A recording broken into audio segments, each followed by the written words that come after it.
Craigslist.io.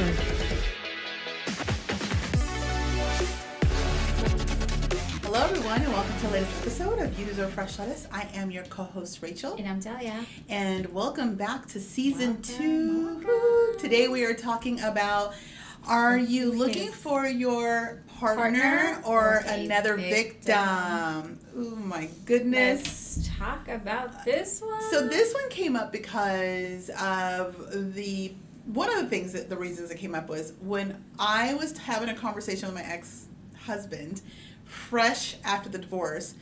We kind of were getting into it in a not positive way. Okay. And one of the things, and I remember telling Delia this, was I told him, I'm actually looking for my partner. I'm out here as myself, partner, genuinely being me and looking for someone that matches me, that can be my partner.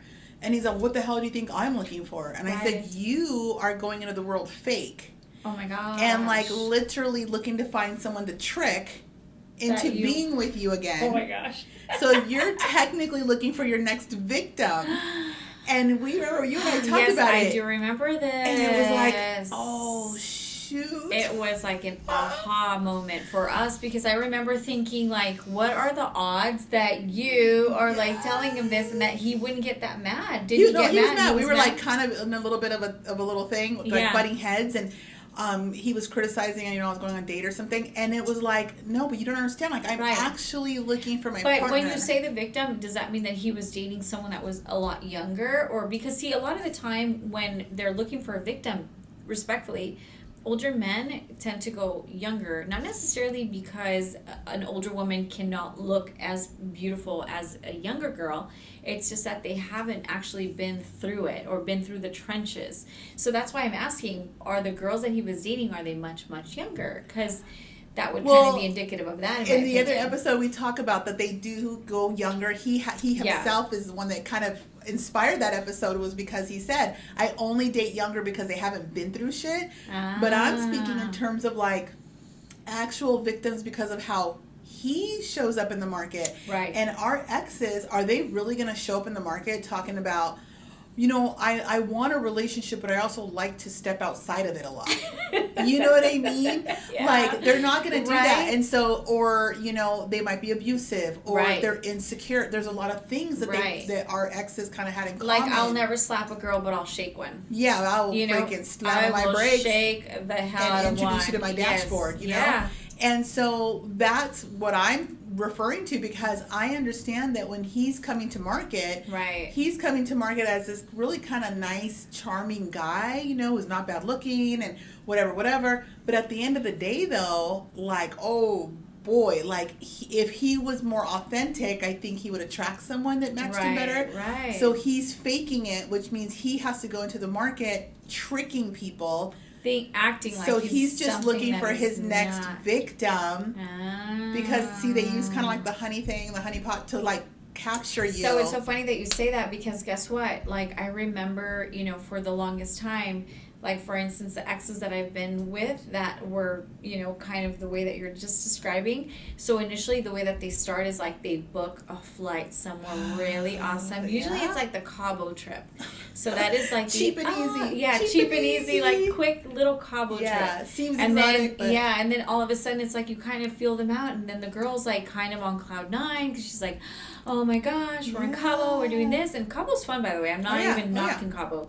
But point is, and now he's okay, I'll take you to Cabo, and then now he's maybe going to take her somewhere Miami or New York, and then the girl's super intrigued.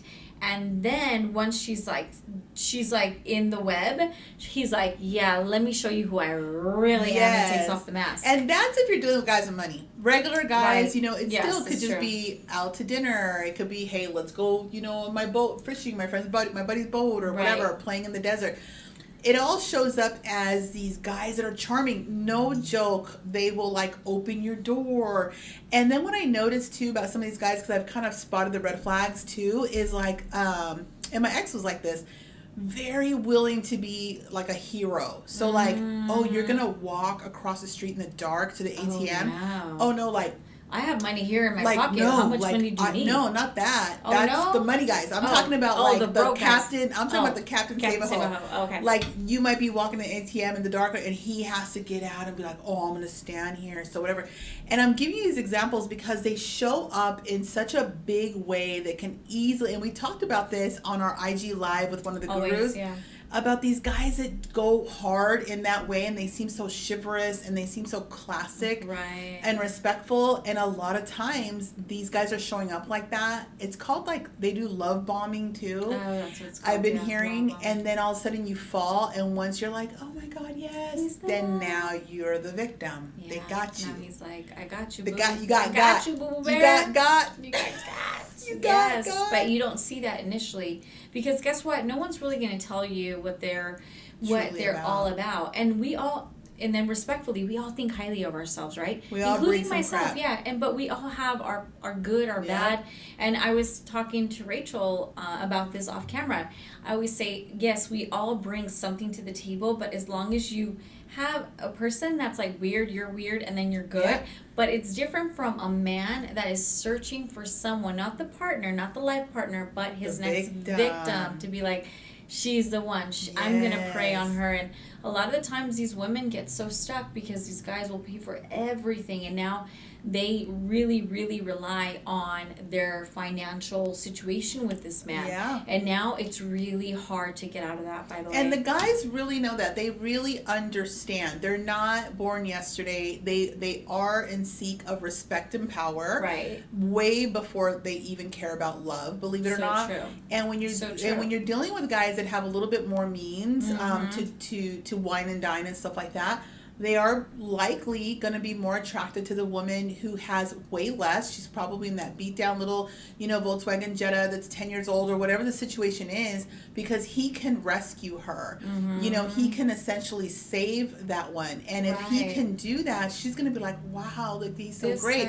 And once he has you, all of a sudden, it's a bait and switch. Right. Now it's freaking, oh, who do you think you are wearing that? Who do you think you are saying that? Yeah, you're lucky that you're with me. You're lucky that you live where you live. You're lucky that you drive what you drive. If it wasn't for me, where would you be? Right. And it's the constant, where you're almost even insecure about who you are as a person. When you came into the relationship initially, you're fine with who you were.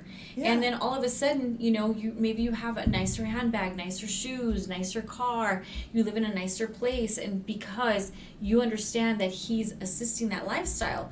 And now it's really hard to go from a very nice, expensive, exclusive car to that 10-year-old Jetta. It's very hard to just say, okay, I got to work really hard to get back up to that place. And a lot of the time, these guys know that, so they found their victim. Oh, yeah, they found their victim. They found the victim.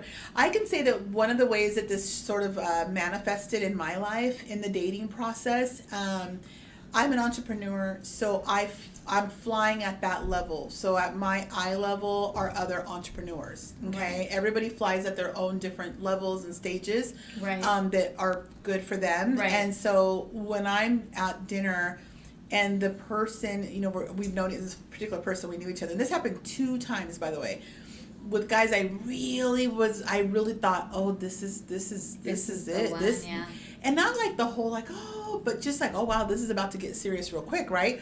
Well, here's the thing. It would come up about my career, and it would come up about, hey, so are you willing to walk away from it? And I didn't understand why that had to be an option. Then later, over time and comfort level and all stuff, it comes out that, because everybody I dated, they're kind of just, we're working at Target or whatever the situation is. And then they've been in the power position because they control the money. And so in that case, so I would say, when I was married, blah, blah, blah. And I would tell them my history and why I'll probably always have something going on with regards to money.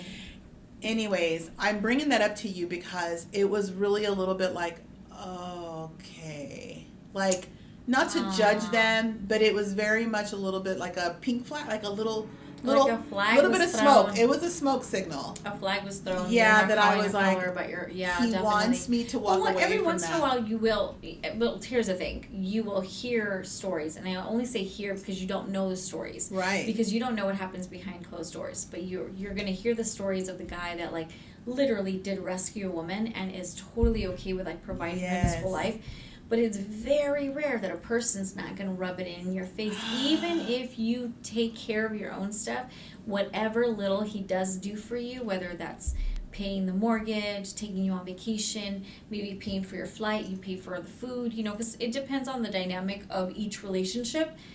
They will always throw that in your face. And I guess women, and then, you know, we defend ourselves. So, you know, we would say, well, I do this and I do that. And it's this tit for tat. Now it's a battle of like, it's a battle of the egos, just wanting credit. But you know what? I do know that, like, the guys do seek sometimes younger women because, and especially when they've never been married, they don't have kids, and maybe it's the whole baggage thing that they don't want. But it's a power thing, and at the end of the day, like I said, men truly desire respect and power. That is the main two things. Period. Money gives them the illusion of those two things. Right. And so if we're talking about money, we know that lots of people watching are not in that realm. Right. And so at the end of the day, you know, when we're looking at, are they looking for their partner or their victim, I think a lot of guys that are flying at that level, that are a little bit more affluent, say that they want to find women that are more like their equals. They're looking for women who have their shit together, so to speak. But I can tell you several women have dated men, I'm one of them, at that level, and eventually they tend to lean back towards wanting someone that they can provide for. And it sounds sexy and romantic that he wants me to leave everything behind and change my life, because one particular one had life-changing money for me. Yeah. Okay, it would have been wonderful. But then that actually just gave him more control, like you said, of course, and more power. Always. So I did have a little conversation, you know, with him where I was trying to navigate it to say, is there anything else that we can do so that you can still feel powerful, or you, without using the word powerful, but that you can still feel secure and everything? Is there a way that you can handcuff me without handcuffing me? Hey, it's a bird cage. I'm willing to like sit in it. Just leave the door open, but trust me, I'll sit in it, you know? It's a toughie. It's a really toughie, but I thought it was hilarious when you said to your ex-husband, "Are you looking for your partner or your victim?" It's a huge, such a freaking great subject. It's a huge thing. And the other thing that I've noticed too, and I know that you can speak on this, is I had a friend in my life recently, and she was dating a very, very wealthy man, and he ran a large company too, that most people have heard this name in their households. And he met her on her way up. Like, she was trying to build a business and she was trying to do all these things, and he admired her for it. But when it came down to it, one of the things he told me was, Rachel, how can we get her into a position where she doesn't have to do any of this? Because, you know, I like to go to Hawaii, and then I like to go here. And so in other words, he didn't want her working. So the first thing that he was attracted to was that she was entrepreneurial. Right. She wasn't sitting around to be rescued. She was actually on doing her thing, right? On the view from the outside looking in. That's what he saw. And yet when he got close to the situation, he's like, that's cute, but he wanted to extract her from that situation. So one of the things that I see a lot is women will say, oh, he's going to help me build my business. Right. He's going to give me money. And then when the men see that the woman starts to fly a little bit, they pull back. And it's back to the victim thing. Like, wanting her to stay a victim. Well, here's the thing. I want her to fly high, but not higher than me. But not higher than me. Yeah, and that's literally how most friendships, relationships, husbands, wives, like, that's normally how it is. Like, I want to give you wings, but I don't want them to be so big that you're going to fly higher and faster than me. You can fly below me and slower, and I'll give you a little bit of that, but I'm not going to give it to you all. And that's when they kind of like trim the wings, like, yeah, you can't have that money. Yeah, that loan's not going to make sense. Yeah, I understand that, you know, you're trying to do these moves, but you're going to have to wait till next year, or you're going to have to wait 6 months or 8 months or 9 months. And it really, if you have a vision and when you have that momentum going, it stalls that momentum a little bit if the person's not really believing in what you're saying. And that's why, tangent by the way, but that's why sometimes they say do not speak so much to, don't speak of everything that you're trying to do. Keep some things to yourself, including to your partner, because especially your partner, if he doesn't support you, because he's going to get jealous and he's going to trim your wings. And he's going to say crazy stuff like, oh, great, so when you get rich, you're just going to leave me, or whatever. And by the way, you might hear that from your partner because you might have a side hustle. I have another show where I talk a lot about side hustles and stuff, and you might have there's a lot of opportunity right now. Right. And a lot of moms wanting to create these opportunities without leaving the house or whatever. Now you have husbands that they don't necessarily have a lot of money saying, oh no, is she about to pass me? And if she does, is she still going to want me? That's number one that's happening. Number two, even men with money. If you're a woman in that position, by the way, even men with money feel that way. Right. And this particular couple that I was talking about a moment ago, the man kept saying he was going to invest in her business and he was going to invest in her business. So it gave her wings, right? It made her feel so confident. We were all involved, and it was this whole thing. And when I tell you, he did, but it was droplets at a time. A drop here. That's what I mean. A drop here. Not just gonna let her and fly. It was like the desert, all in between. Yes. And although everything could have worked out wonderfully, the droplets were they would evaporate. It's almost like they sabotaged the business before it actually gets launched. It's like this sabotage that happens, and it goes back to the fact that they don't want you to grow and flourish unless they're really in it and you're just assisting them, because at the end of the day they want to say it was my idea, it was my business. You're on the sidelines kind of helping to go get pastries and cupcakes for the clients. But point is, I'm the one that did everything.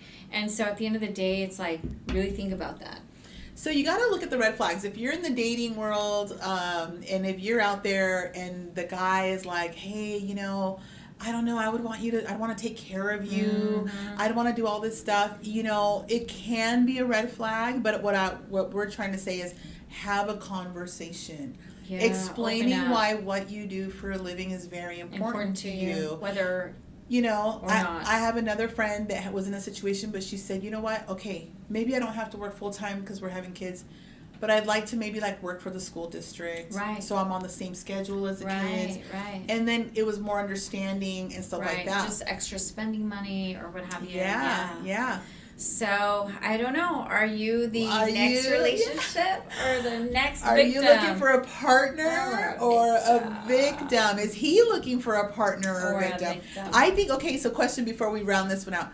You're on a date with a man. You're supposed to really get to a lot of the fact-finding on the first, second date. Do you ask this question to him? I mean, I personally wouldn't. And how would you even, I would imagine that you would offend someone immediately. You want to just end the date. You just say, am I relationship status or am I victim status? I mean, you want to... I would just say, are you looking for a partner or are you looking for a victim? And if he's, yes, what the hell? And it's like, I have been looking for someone I get victimized all my life. Then you're going to know. At least he'll know at the end of the date, she's not the one she's not the victim. She's not going to let me handcuff her. What in the world? I mean, not really. But anyway, that's all we got for today. So don't forget to follow, subscribe, listen. You deserve Fresh Lettuce Podcast. Share, comment. And remember, you deserve fresh lettuce. Cheers.